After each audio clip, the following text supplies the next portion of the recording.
Hello friends, Pandey technical classes पर आपका स्वागत है। आज हम लोग पुनः एक नए टॉपिक पे आए हैं। नए टॉपिक पे हम लोग चर्चा करने वाले हैं। जैसा कि थंबनेल में आपने देखा ही होगा, एक विद्यार्थी ने हमारे पास कमेंट किया था, कई लोगों ने कमेंट किया था सर स्विच गियर से वीडियो बना दीजिए। तो आपके कमेंट्स में, हर एक कमेंट्स में आपके पढ़ता हूँ। जो आप कमेंट्स डाल लेते हैं उसको मैं ज़रूर पढ़ता हूँ और दिमाग में उसको रख लेता हूँ कि उस पर वीडियो ज़रूर बनाऊँगा। तो जैसा आप लोग कहते हैं वैसा मैं करता हूँ। तो एक विद्यार्थी ने कहा सर स्विच गियर पे बना दीजिए, तो मैं आज स्विच गियर पे जो है कमेंट मतलब वीडियो बना रहा हूँ। और इसमें सबसे पहला टॉपिक मैंने लिया है फॉल्ट, है ना। स्विच गियर में सबसे पहला टॉपिक लिया फॉल्ट। इसके बाद भी जो चीज़ें होंगी स्विच गियर से मैं आपको बता दूंगा, फिर आपको सारा कॉन्सेप्ट आपका क्लियर हो जाएगा। यूपीपीसीएल के एग्ज़ाम तक आपका स्विच गियर से कोई भी क्वेश्चन आएगा। वैसे मैं अभी 3-4 वीडियोस इससे रिलेटेड डाला भी हूँ, आप देखे भी होंगे शायद। इलेक्ट्रिकल वायरिंग एसेसरीज़ के बारे में मैंने स्विच के बारे में बताया है, और तमाम प्रकार के चीज़ें जो भी आप वहाँ पे देखेंगे सारी चीज़ें उसमें कैलकुलेट किया हूँ।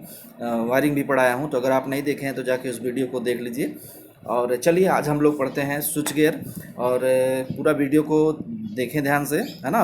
और शायद जहाँ तक मैं समझता हूँ कि अगर आप पूरा वीडियो देखते हैं तो शायद जहाँ आप वीडियो के लास्ट में ये समझेंगे कि शायद आज मैंने कुछ ऐसा पा लिया जो कि मेरे जीवन के लिए बड़ा अच्छा होगा। ठीक है, चलिए बहरहाल अब देर नहीं करते हैं। इससे पहले मैं आपको एक चीज़ बताना चाहूँगा भैया, आप चैनल को क्या करें, शेयर करें एंड सब्सक्राइब करें। आप जो लोग देख रहे हैं वो तो सब्सक्राइब कर चुके हैं, है ना, वो तो सब्सक्राइब किए हुए हैं, है ना। लेकिन आप लोग क्या क्या करें, शेयर करें, शेयर करें जिससे और लोग जुड़ें।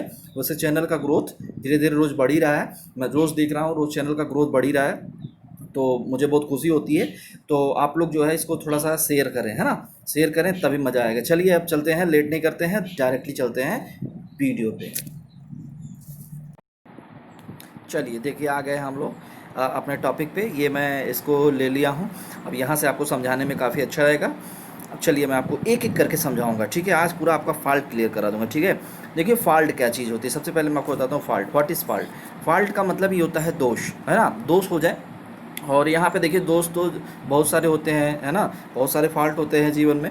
लेकिन मैं यहाँ पे हम लोग जो चर्चा करने वाले कौन से फॉल्ट के, वो कौन से फॉल्ट की चर्चा करने वाले हम लोग, कौन से, इलेक्ट्रिकल फॉल्ट के, विद्युत दोष, है ना। विद्युत दोष जो होते हैं, इलेक्ट्रिकल लाइन जो होती हैं उसमें जो फॉल्ट होते हैं उसकी हम लोग चर्चा करते हैं। कितने प्रकार के फॉल्ट होते हैं, कौन कौन से फॉल्ट होते हैं, कौन फॉल्ट कब होता है, कौन फॉल्ट सबसे ज़्यादा होता है, कौन फॉल्ट सबसे कम होता है, कौन फॉल्ट सबसे खतरनाक होता है, कौन फॉल्ट बिल्कुल खतरनाक ही नहीं होता। मतलब ये सारी चीज़ें मैं आपको वीडियो तक बताऊंगा, लास्ट तक बने रहिए पूरा वीडियो में। वीडियो के लास्ट में एक क्वेश्चन भी आपसे पूछूंगा जो कि एग्जाम के पॉइंट ऑफ व्यू से बहुत ही ज़्यादा इंपॉर्टेंट होगा। तो चलिए अब मैं आपको शुरू करता हूँ। देखिए फॉल्ट, अब मैं बताता हूँ आपको फॉल्ट। फॉल्ट का मतलब ये है कि जब कोई चीज़ सही ढंग से चल रही है और उसमें सही ढंग से चलने का मतलब कुछ गड़बड़ हो जाए, कुछ गड़बड़ होने का मतलब उसमें एबनॉर्मल कंडीशन आ जाए, तो उसी को हम लोग क्या कहते हैं, फॉल्ट कहते हैं। इलेक्ट्रिकल के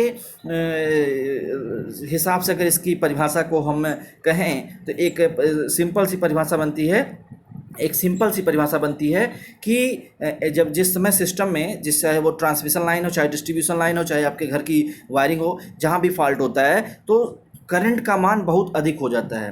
करंट का मान at the time of fault, at the time of fault current का मान क्या हो जाता है, बहुत ही ज़्यादा इंक्रीज कर जाता है ना। तो वो हमारे लिए सही भी नहीं होता, क्योंकि करंट का मान बहुत ज़्यादा हो जाएगा तो आप जानते ही हैं कि हमारे अप्लायंसेस या जो भी लाइनें हैं, तार हैं, सब करंट का मान ज़्यादा हो जाएगा। तो आप जानते हैं ना, क्योंकि एच बराबर होता है I²R×T, आपने पढ़ा होगा जूल के नियम के अनुसार। तो करंट का मान यदि बहुत ज़्यादा हो जाएगा तो हीट का मान क्या हो जाता है, बहुत ज़्यादा हो जाता है। और हीट के मान ज़्यादा होने से आपको पता है कि तार आपका गल सकता है, अप्लायंसेस आपके गल सकते हैं, स्विचेस गल सकते हैं, जो आपके घर में अप्लायंसेस लगे हुए हैं, टीवी, फ्रिज, कूलर, ये सब भी अगर फॉल्ट हो गया तो जो है ये ख़राब हो सकते हैं, ठीक है। तो कहीं ना कहीं फॉल्ट प्रोटेक्शन भी हमको करना होता है, फॉल्ट करना है, इसके साथ साथ इसमें प्रोटेक्शन भी करना है। प्रोटेक्टिव डिवाइसेस भी तमाम होती हैं, सर्किट ब्रेकर, आइसोलेटर, है ना, एमसीबी वगैरह आप जानते ही हैं, है ना।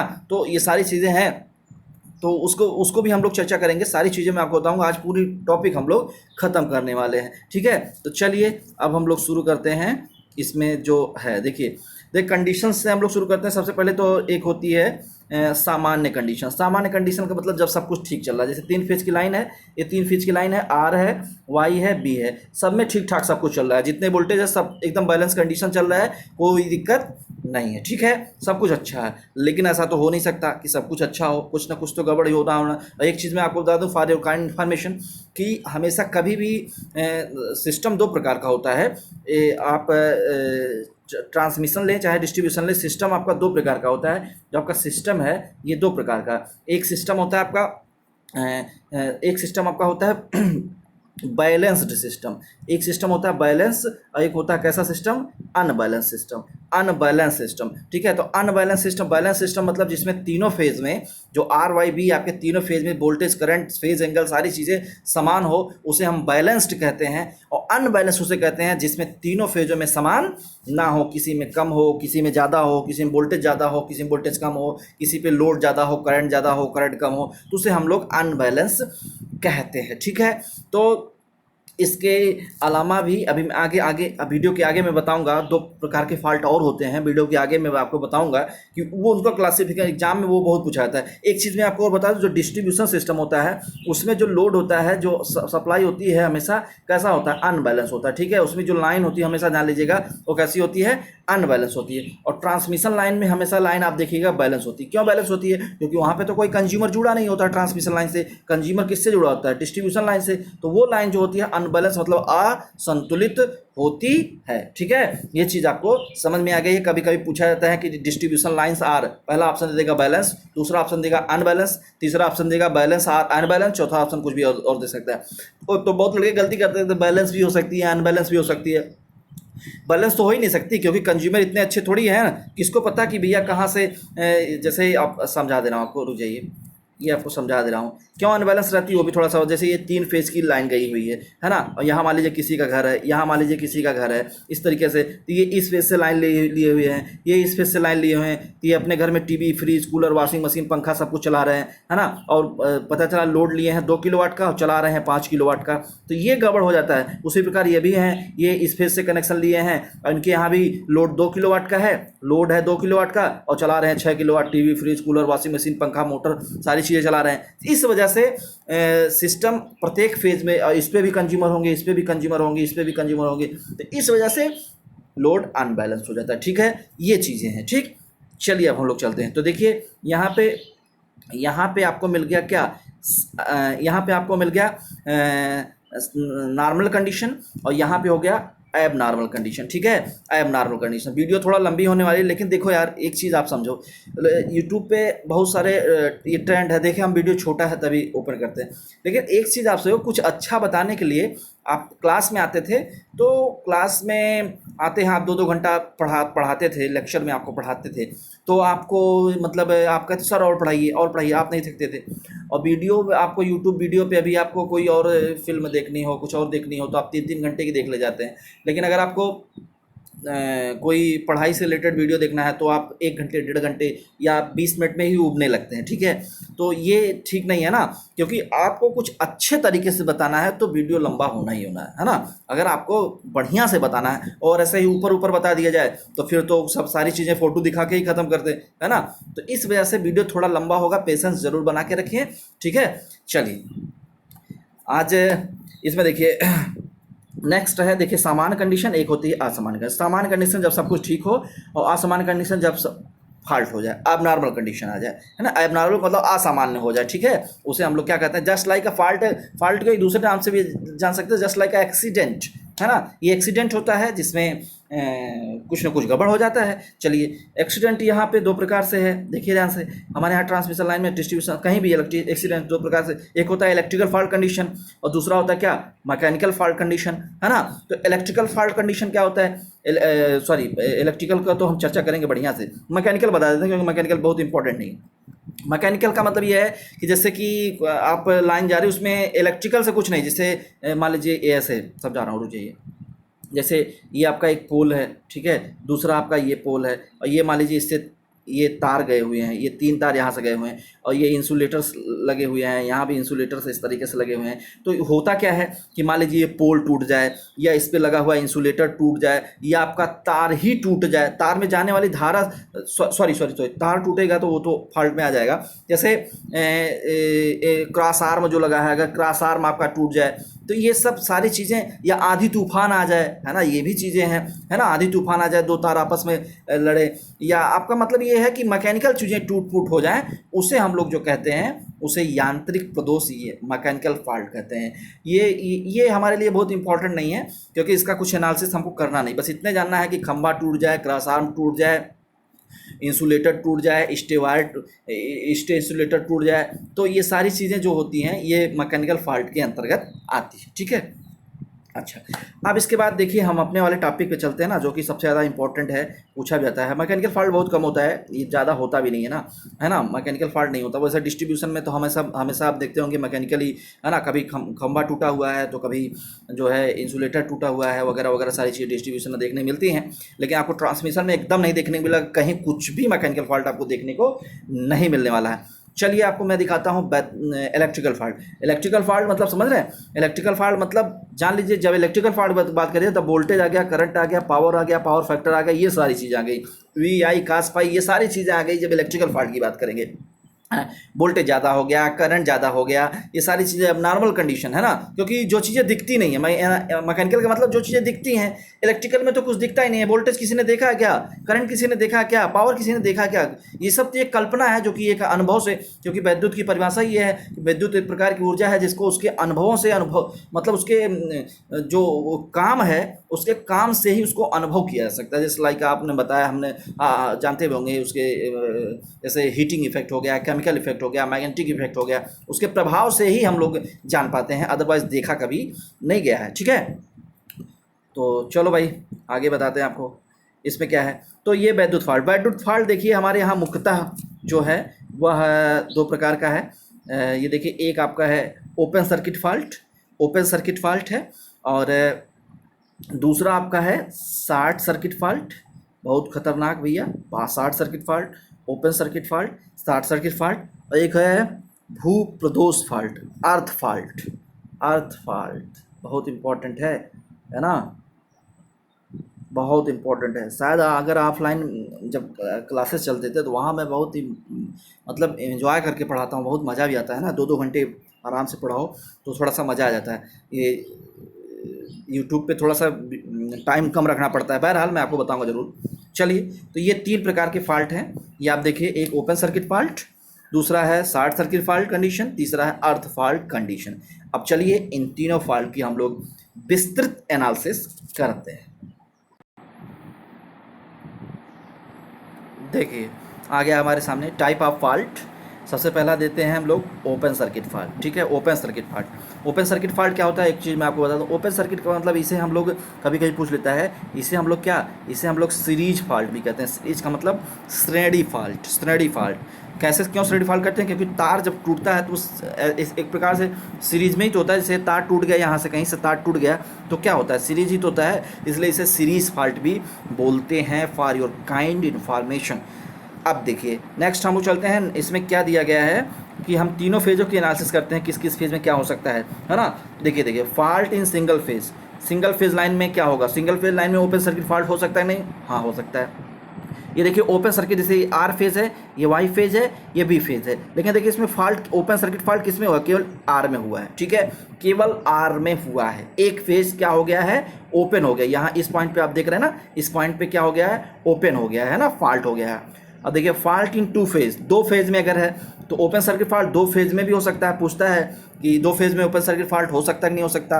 ऑफ कोर्स हो सकता है, कंफर्म हो सकता है। ये देखिए यहाँ से क्या हो गए कि आर वाई 2 फेज क्या हो गए, टूट गए, बीच में से क्या हो गए, यहाँ से देखिए ब्रेक हो गए, लेकिन एक फेज अभी बना हुआ है। इसी प्रकार फॉल्ट इन 3 फेज, तो एक हो गया आर, एक हो गया वाई, एक हो गया बी, ये तीनों फेज मतलब टूट गए। तीनों फेज क्या हो गए, टूट गए। यहाँ से देखिए ये तीनों फेज क्या हो गए, टूट गए। तो अब समझ में आ गया, ये देखिए आपसे, ये तीनों फेज क्या हो गए, टूट गए। तो ये फॉल्ट इन 3 फेज हो गया। ठीक है, अब चलिए मैं आपको दिखाता हूँ, ये ओपन सर्किट फॉल्ट हो गया। अब ओपन सर्किट फॉल्ट के बारे में आपको बता दूं, क्योंकि ओपन सर्किट फॉल्ट होता ज़रूर है। ओपन सर्किट फॉल्ट में सप्लाई ब्रेक हो जाती है। ये इसकी सबसे बड़ी समस्या ये होती है कि ओपन सर्किट फॉल्ट में सप्लाई ब्रेक हो जाती है, आगे सप्लाई जा नहीं पाती, क्योंकि तार टूट जाएगा, सप्लाई आगे जाएगी कहाँ से। लेकिन एक चीज़ इसमें सही रहता है, इस फॉल्ट की फॉल्ट तो ठीक नहीं होता है, टूटना भी नहीं चाहिए, लेकिन एक चीज़ इसका अगर हम पॉजिटिव लेके चलें तो इस फॉल्ट से कोई सिस्टम पे खतरा नहीं हो सकता। खतरा का मतलब जैसे अगर सर्किट टूट गई, तो सर्किट टूट गई तो ऐसा नहीं है कि करंट का मान बहुत ज़्यादा हो जाएगा, आग लग जाएगी, ऐसा नहीं होता है। हाँ, एक चीज़ का इसका नेगेटिव क्या होता है, इसका नेगेटिव मतलब अगर तार टूट गया, तार टूट जाएगा, किसी के ऊपर गिर गया तो शायद बहुत बड़ी समस्या हो सकती है ना। तो अगर कोई उस तार के टच में आ गया तो ज़मीन से अर्थ ले लेगा, बहुत बड़ी समस्या आ जाएगी, दिक्कत हो सकती है। हाँ, लेकिन ये है कि अगर ये नॉर्मल कंडीशन में तार टूट गया तो करंट का मान ज़्यादा होने वाला नहीं है, सिर्फ इसमें यह हो जाएगा कि सप्लाई आपकी क्या हो जाएगी, ब्रेक हो जाएगी। ये है ओपन सर्किट फॉल्ट। जैसे आपके घर में भी बहुत बार ऐसे देखते होंगे कि तार बीच में से कहीं से खुल जाता है, तो खुल जाता है तो उसमें कुछ होता थोड़ी है, उसमें कुछ होता, आपके घर में ऐसा थोड़ी होता है कि कुछ जल गया, कभी ऐसा नहीं होगा। बीच में से तार कहीं खुल गया तो कभी ऐसा नहीं होता है कि आपके घर में कुछ जल गया, कभी कुछ नहीं जलने वाला है। हाँ, ये हो सकता है कि सप्लाई बंद हो जाएगी, बस यही हो सकता है ओपन सर्किट फॉल्ट में। ठीक है, अब देखिए मैं आपको दूसरा बताता हूँ। दूसरा देखिए ध्यान से, दूसरा क्या है, दूसरा है भैया शॉर्ट सर्किट फॉल्ट। देखिए दूसरा short circuit fault, short circuit fault तो बहुत खतरनाक होता है, बहुत खतरनाक होता है। एक शॉर्ट सर्किट फॉल्ट को एक दूसरा नाम भी देते हैं, ध्यान से आप ध्यान दीजिएगा, इसे बोलते हैं शंट फॉल्ट। इसे हम लोग शंट फॉल्ट भी बोल देते हैं। शॉर्ट सर्किट फॉल्ट को क्या बोलते हैं, शंट फॉल्ट भी बोल देते हैं। शंट फॉल्ट क्या होता है, शंट फॉल्ट का मतलब ये ध्यान लीजिएगा, शंट फॉल्ट क्यों बोलते हैं, क्योंकि जानते हैं आप लोग, आज सोच के देखिए कि हमेशा फॉल्ट, शॉर्ट सर्किट हमेशा दो तारों के बीच में ही होगा ना। ये जब तक दो तार नहीं रहेंगे तब तक शॉर्ट सर्किट कैसे होगा। शॉर्ट सर्किट तो तब हो सकता है कि जब आपके क्या हो, दो क्या हो, तार हो, तभी तो शॉर्ट होगा। एक तार आपस में कैसे शॉर्ट हो सकता है, एक तार शॉर्ट ही नहीं हो सकता, असंभव, असंभव है। एक तार कैसे शॉर्ट हो सकता है, जब तक दो तार नहीं रहेंगे ना तब तक शॉर्ट हो ही नहीं सकता। तो देखिए यहाँ से क्वेश्चन पूछा जाता है, मैं आपको बता रहा हूँ कि जो शॉर्ट सर्किट फॉल्ट है, इसमें देखिए कि इसमें देखिए आप, इसमें देखिए फॉल्ट इन सिंगल फेज ना, देखिए नॉट इन पॉसिबल, ये देखिए ये नॉट इन पॉसिबल, देखिए इसमें ये संभव ही नहीं है, इसमें ये संभव नहीं है, क्योंकि सिंगल फेज अगर है तो सिंगल फेज में तो फॉल्ट हो ही नहीं सकता। सिंगल फेज में अगर सिंगल फेज है, एक तार केवल ये है, एक तार, तो सिंपल एक तार का। अब आप सोच रहे होंगे सर वो न्यूट्रल वाला, न्यूट्रल वाली की बात नहीं कर रहा, एक तार की मैं बात कर रहा हूँ। एक तार में कभी हो ही नहीं सकता, है ना, एक तार में नहीं हो सकता। अगर सिंगल फेज में दो तार होते ना, वो दोनों मिल जाएंगे तो हो जाएगा, है ना, लेकिन अगर केवल एक तार है तो कभी उसमें हो नहीं सकता, क्योंकि शॉर्ट सर्किट होने के लिए दो तारों की जरूरत पड़ती है। ठीक है, अब देखिए दूसरा डबल फेज में, ये देखिए डबल फेज में हो सकता है। डबल फेज में कैसे हो सकता है, देखिए आर और वाई यहाँ पे दिखाया गया है, ये देखिए ध्यान से, ये दोनों आपस में तार क्या हो गए, ये मिल गए हैं, ये इस तरीके से आपको दिखाया गया, ये दोनों मिल गए हैं। तो इसे ये क्या हो गया, दो तारों का मिल जाना, ये क्या होता है, short circuit fault, short circuit fault होता है। ठीक है, अभी इसको समझा भी रहा हूँ। ठीक है, और यहाँ पे देखिए आपको दिख रहा होगा, यहाँ पे आपको दिख रहा है, ये देखिए तीन फेज में, ये क्या हो गया, तीनों फेज आपस में मिल गए। ये तीनों फेज, भैया आप लोग मित्रता ज़्यादा बढ़ा लिए ना, आजकल देखो कोरोना हो गया ना, तो कोरोना में दूरियां बनानी है ना, एक दूसरे के समीप नहीं जाना है। लेकिन ये तो गड़बड़ हो गया, क्योंकि एक आप देखो सिस्टम भी हो गया, एक दूसरे के समीप जाएंगे तो कोरोना हो जाएगा।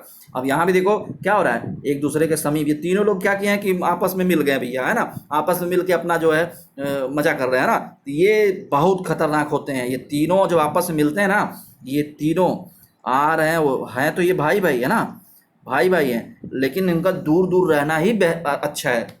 अगर ये तीनों लोग बैठ के आपस में हाथ मिलाए तो समझ लो कि बहुत बड़ा ब्लास्ट होने वाला है, बहुत बड़ा धमाका होने वाला। ठीक है, ये चीज़ आप समझ लो, ये तीनों लोग मिलने नहीं चाहिए। हमेशा सिस्टम है तीन का, दो लोग भी नहीं मिलने चाहिए भाई। दो लोग मिल गए तब भी चलो, दो लोग मिल गए तो ठीक है ना, ये आर वाई मिल गया या वाई भी मिल गया तो चलो ठीक है, लेकिन तीनों लोग मिल गए तो ये तो फिर सिस्टम का सत्यानाश हो जाना है। मतलब एक समझ लो कि जितने भी अप्लायंस से जुड़े हुए हैं, ट्रांसफार्मर वगैरह सब सब सब जल जाएंगे। अगर कोई सुरक्षा नहीं दी गई है, कोई प्रोटेक्शन नहीं दिया गया है, तो सब के सब जलने वाले हैं, वहाँ पे काम करने वाला व्यक्ति भी नहीं बचेगा। तो ये चीज़ें होती हैं थ्री फेज फॉल्ट में। अब देखिए मैं आपको बताता क्या होता क्या है, ये शॉर्ट सर्किट फॉल्ट में एक्चुअली होता क्या है। देखिए ध्यान से, जैसे जैसे मान लीजिए ये एक बल्ब है, ये ऐसे जल रहा है, ठीक है, और यहाँ से आप मान लीजिए इसे सप्लाई दिए हैं, समझिएगा, ये मान लीजिए आप इसे 250 वोल्ट की सप्लाई दिए हैं, ठीक। अच्छा, अब इसमें देखिए होगा क्या, ये देखिए तार यहाँ से गया और यहाँ से, तो आप कहीं ना कहीं लोग कभी कभी पूछते हैं कि सर ये देखिए तार तो मिला हुआ है, ये देखिए तार तो मिला और ये बल्ब आपका जल रहा है कि नहीं जल रहा है, यही कंडीशन होती है। बीच में हम लोग ये यहाँ पे एक मिनट हो जाइए, ये यहाँ पे हम लोग ऐसे काट देते हैं और एक ये स्विच लगा देते हैं, ठीक है, एक ये स्विच लग गया। अच्छा, अब देखिए क्या से, जैसे ही स्विच को हम लोग क्या करेंगे, क्लोज करेंगे, ये बल्ब जल जाएगा और ये इधर से आ रहा सप्लाई, इधर से जा रहा है, इस तरीके से चलेगा। तो आप तो कहोगे सर जुड़ा तो हुआ है, लेकिन जुड़ा है, लेकिन इन दोनों तारों के बीच को जोड़ने वाला ये बल्ब है। मेरी बात ध्यान से समझिएगा, ये बल्ब है, ये बल्ब इसमें लगा हुआ है और बल्ब का कुछ क्या होता है, रजिस्टेंस होता है, और रजिस्टेंस होने कारण का जानते हैं कि रेजिस्टेंस क्या करता है, धारा का विरोध करता है, धारा को जाने नहीं देता। मतलब इसमें से उतनी ही धारा जाएगी जितना ये सर्किट क्या कर सकता है, झेल सकता है। मतलब उतना ही करंट जाएगा जितने की हीट उत्पन्न हो तो तार झेल ले जाए। अगर ज़्यादा करंट हो जाएगा तो ये तार जल जाएगा।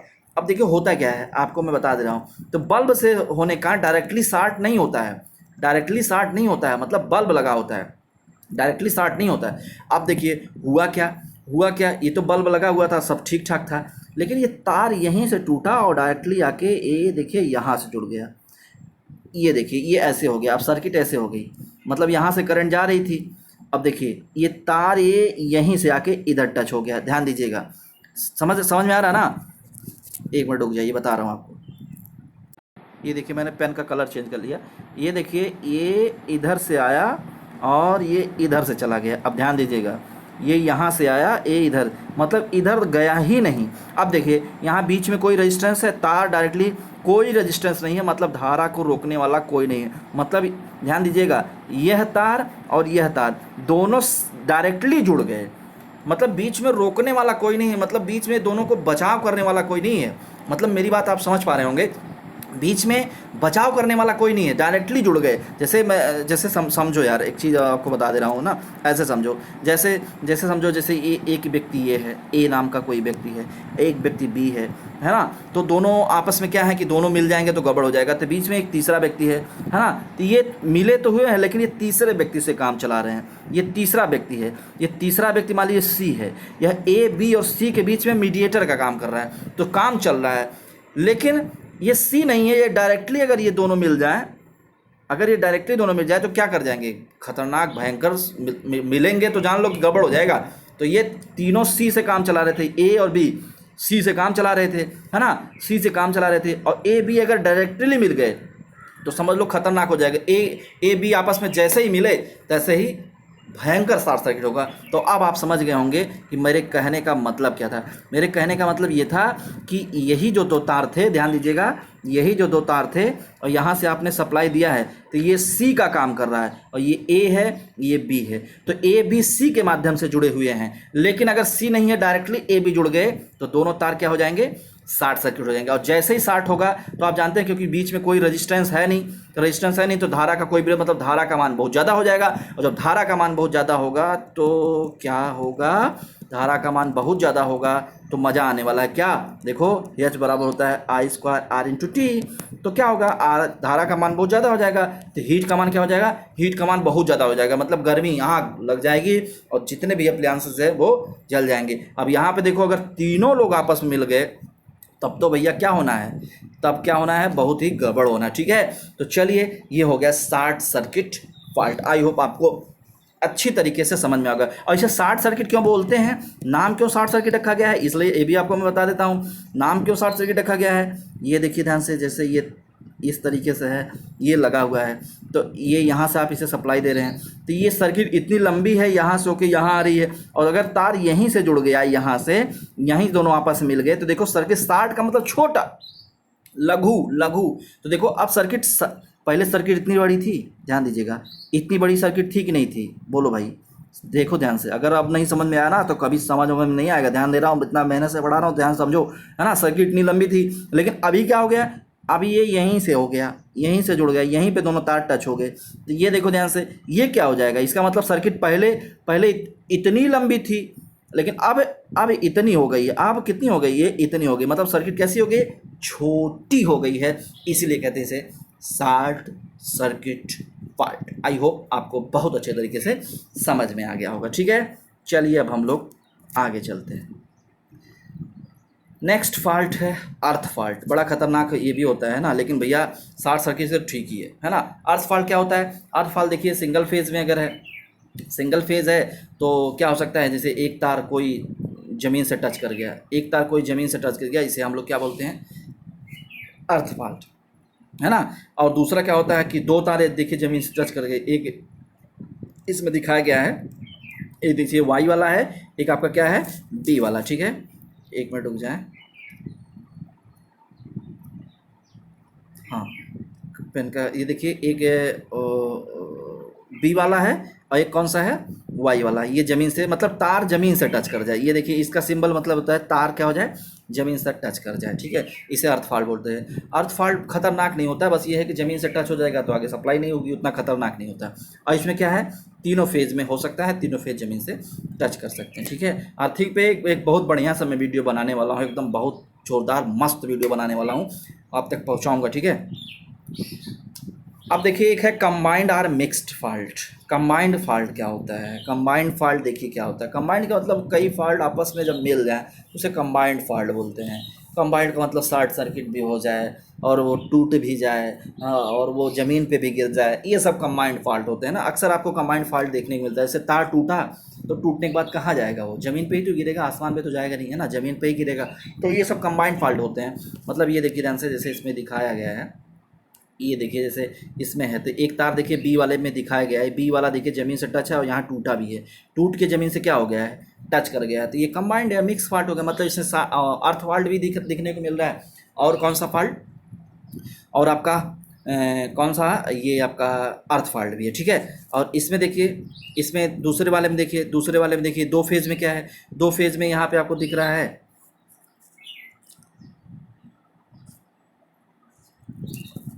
देखिए यहाँ पे आपको दिख रहा है, ये एक फेज़ में क्या हो गया है, ओपन सर्किट हो गया है, इसमें कुछ नहीं हुआ है, इसमें क्या हो गया है, अर्थ वाला हो गया है। इसमें देखिए दिखाया गया है, इसमें क्या है, ये भी ओपन सर्किट हुआ है, ये भी ओपन सर्किट हुआ है, और ये देखिए क्या हो गया है, ये ज़मीन से, ये वाला ज़मीन से टच हो गया है।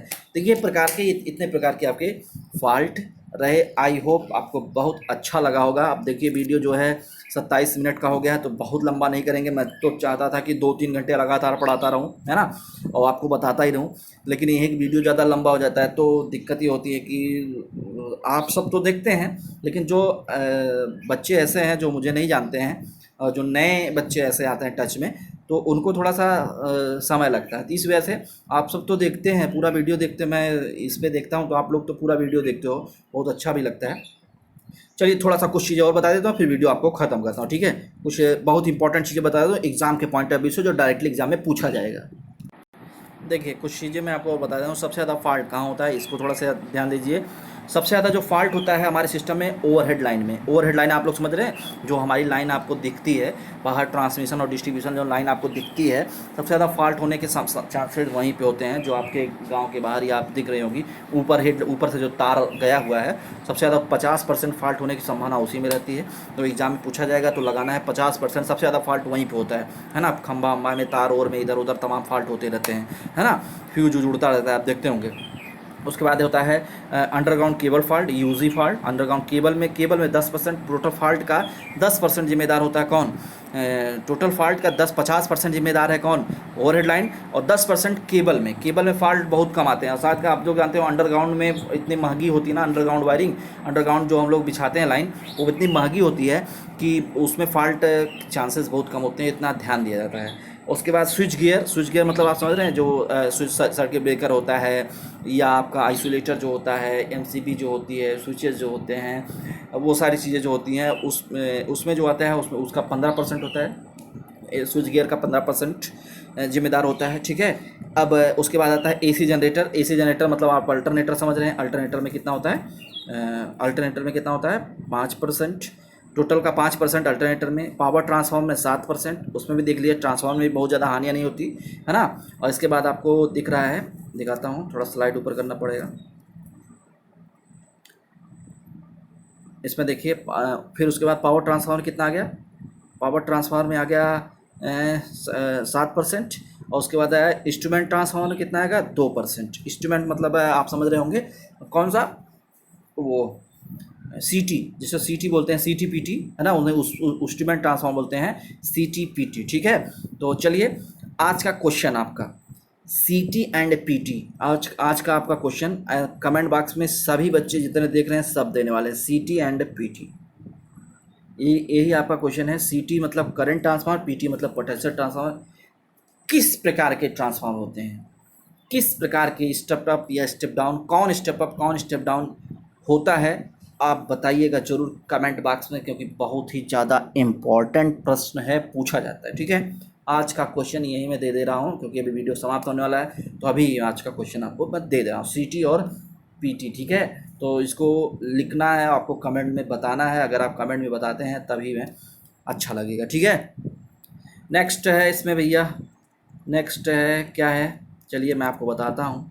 इसमें देखिए कंट्रोल इक्विपमेंट 3% और मिसक्लेनियस जो है वो 8%। ठीक है, 8% होता है। इसके अलावा भी कुछ चीज़ें मैं आपको बता देता हूँ, उसको याद कर लेना है। एक बार फिर से बता देता हूँ, देखिए overhead line 50%, cable 10%, switch gear 15%, AC generator 5%, power transformer 7%, instrument transformer 2%, control equipment 3% and miscellaneous 8%। ठीक है, अब चलिए मैं आपको थोड़ा सा और बता देता हूँ। ये देखिए, ये बहुत इंपॉर्टेंट है, इसको थोड़ा सा आप लोग ध्यान दीजिएगा। इसमें देखिए पूछा जाता है, ये बहुत ही इम्पॉर्टेंट चीज़ है, देखिए ध्यान से। इसमें क्या है, एक है एकल कला भूप्रदोष। इसमें देखिए जो हमारे ओवरहेड लाइन में फॉल्ट होता है, अभी हमने बताया ओवरहेड लाइन में जो फॉल्ट होता है कितना होता है, टोटल का 50% जिम्मेदार है।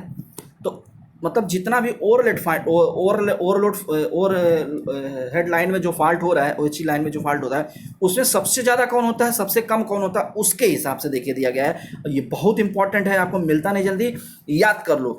पीजी फॉल्ट है ना, देखिए एकल कला भू प्रदोष मतलब सिंगल फेज ग्राउंड फॉल्ट, मतलब एक तार है और जमीन पे गिर गया, अक्सर यही फॉल्ट होता है। सबसे ज़्यादा कितना होता है, यही होता है 83%।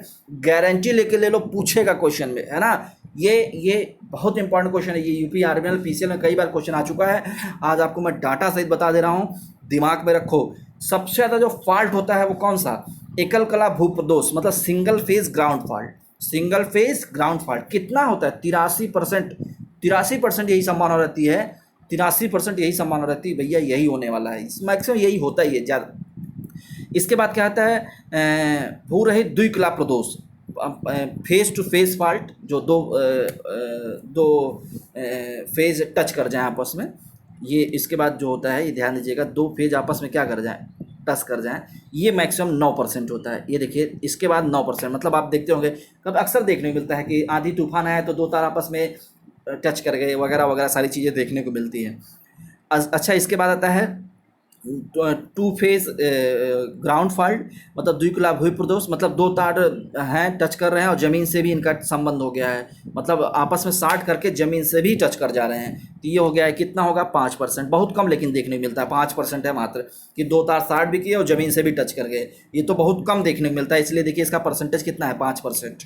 और ये देखने को मिलता है कि फेज आपस में साट कर गए, 9%। और एक फेज डायरेक्ट जाके ज़मीन से गिर टच कर गया, ये तो 83% होता है। और इसके बाद क्या, थ्री फेज फॉल्ट। आप ध्यान दीजिएगा, एक चीज़ मैं आपको बता दे रहा हूँ, बहुत इंपॉर्टेंट चीज़, ध्यान दीजिएगा सब। देखिए एक three phase fault, three phase मतलब तीनों फेज में फॉल्ट आ जाए, तीनों फेज में फॉल्ट आ जाए, ये 1.5% इसकी उम्मीद है कि तीनों फेज में फॉल्ट आ जाए। और क्या है, तीन थ्री फेज ग्राउंड फॉल्ट मतलब तीनों फेज में फॉल्ट हो जाए, टच भी हो जाए और ज़मीन से भी टच हो जाए, तो ये भी 1.5%। मतलब ये सब चीज़ें बहुत कम देखने को मिलती हैं यार, मतलब कभी कभी हो सकती हैं, मतलब कभी वो कहते हैं ना कि समय बहुत ख़राब हो तो हो गया, ये सब चीज़ें होती नहीं है, मैक्सिमम देखने को मिल गया। तो यही ऊपर वाला दो देखने को मिल जाते हैं, अक्सर आप जानते भी होंगे। एक हो गया कि एक लाइन जो है ज़मीन से टच कर गई, और दूसरा आपका हो गया क्या, दो फेज आपस में साट कर गए, यही आपको मैक्सिमम देखने को मिलता है। एक चीज़ मैं आपको बता दूं, अभी मैं आपको बताया कि तमाम प्रकार के फॉल्ट हैं। जैसे एक होता है एलजी, इसे एलजी बोलते हैं, LG line to ground fault. एक होता है डबल एल, मतलब लाइन टू लाइन फॉल्ट, दो फेल। एक होता है डबल एलजी। चलिए मैं आपको एक चीज़ और भी बता देता हूँ, मज़ा आ जाएगा आपको, है ना। एक होता है एलजी फॉल्ट, ठीक है, एलजी फॉल्ट। एक होता है यल यल फॉल्ट। एक होता है L G fault. L G का मतलब line to line and ground touch हो गया। एल का मतलब लाइन टू लाइन, दो लाइनों के बीच में। एक होता है ट्रिपल एल फॉल्ट, ठीक है। एक होता है triple L G fault. Triple L मतलब तीनों लाइन आपस में मिल गई, और एक होता है ट्रिपल एल जी फॉल्ट, है ना। तो अब आप सोचिए कि इसमें से सबसे ज़्यादा जो खतरनाक होने वाला है वो कौन सा होने वाला है। थोड़ा आप अपने दिमाग में सोच के देखिए, फिर मैं आपको इसका उत्तर बताता हूँ कि सबसे ज़्यादा इसमें जो खतरनाक होने वाला है वो कौन सा होने वाला है। आपके दिमाग में आएगा 3LG। नहीं भैया, 3LG नहीं, 3LG नहीं, 3L सबसे ज़्यादा खतरनाक आपका होने वाला है। कौन सा फॉल्ट सबसे ज़्यादा खतरनाक होने वाला है? कौन सा फॉल्ट? 3L fault. मतलब तीनों तार आपस में टच कर जाएं, बहुत खतरनाक है। पूछा जाता है सबसे ज़्यादा खतरनाक यही आपका फॉल्ट होता है, ठीक है। और एक सबसे कम भी बता दे रहा हूँ, जैसे आप सबसे कम कौन होता है, तो एलजी नहीं, एलजी नहीं, OL, open line. Open line बिल्कुल खतरनाक है, ओएल जिसको बोलते हैं, ओपन लाइन मतलब ओपन हो गया तो ये खतरनाक बिल्कुल भी नहीं होता है। मैं आपको पहले ही बताया था, ओपन लाइन खतरनाक नहीं होता, इससे कोई डेंजर घबराने की जरूरत नहीं है। लेकिन भैया 3L मतलब तीन लाइन आपस में, अभी बताया था ना, तीनों लोग आपस में क्या कर गए, मित्रता। मित्रता बड़ी खतरनाक है इन तीनों की, मतलब तीन लोग थे और तीनों लोग आपस में बैठ के मित्रता कर लिए, ये बहुत ही खतरनाक होगा। और इससे सिस्टम क्या हो जाएगा, ट्रांसफार्मर्स वगैरह सब जल जाएंगे, बहुत ही दिक्कत होने वाली है। तो अब वीडियो को मैं यहीं समाप्त करने वाला हूं, क्योंकि वीडियो देखने में 35-36 मिनट का हो गया है। आई होप आपको बहुत मज़ा आया होगा। कमेंट करिए, जो आपसे क्वेश्चन पूछा गया, क्वेश्चन ये पूछा गया CTPT क्या होता है, कैसे किस प्रकार के ट्रांसफार्मर होते हैं, आपको ज़रूर कमेंट बॉक्स में कमेंट करना है। और सभी लोग इसका कमेंट में करें, और लाइक करें, शेयर करें, सब्सक्राइब करें, और जो बेल आइकान होता है बगल में उसे ज़रूर दबाएं, क्योंकि अगर आप बेल आइकान दबा देते हैं तो उससे आपको क्या हो जाएगा, कोई वीडियो मैं अपलोड करता हूं तो आप तक तुरंत पहुंचेगा। मैं देखिए आपको पढ़ा भी रहा हूं, साथ साथ आपको जो यूपीपीसीएल से इन्फॉर्मेशंस आती हैं मैं आप तक तुरंत पहुंचाता हूं। कोई भी वैकेंसी आए, जो भी उससे आती हैं, मैं आपको तुरंत पहुंचाता हूं। तो कहीं ना कहीं आप लोग जो है आप लोगों का काम यही है कि इसको क्या करें, शेयर करें, ठीक है, शेयर करें। ओके, तो अब वीडियो को यहीं समाप्त करते हैं। जय हिंद, जय भारत।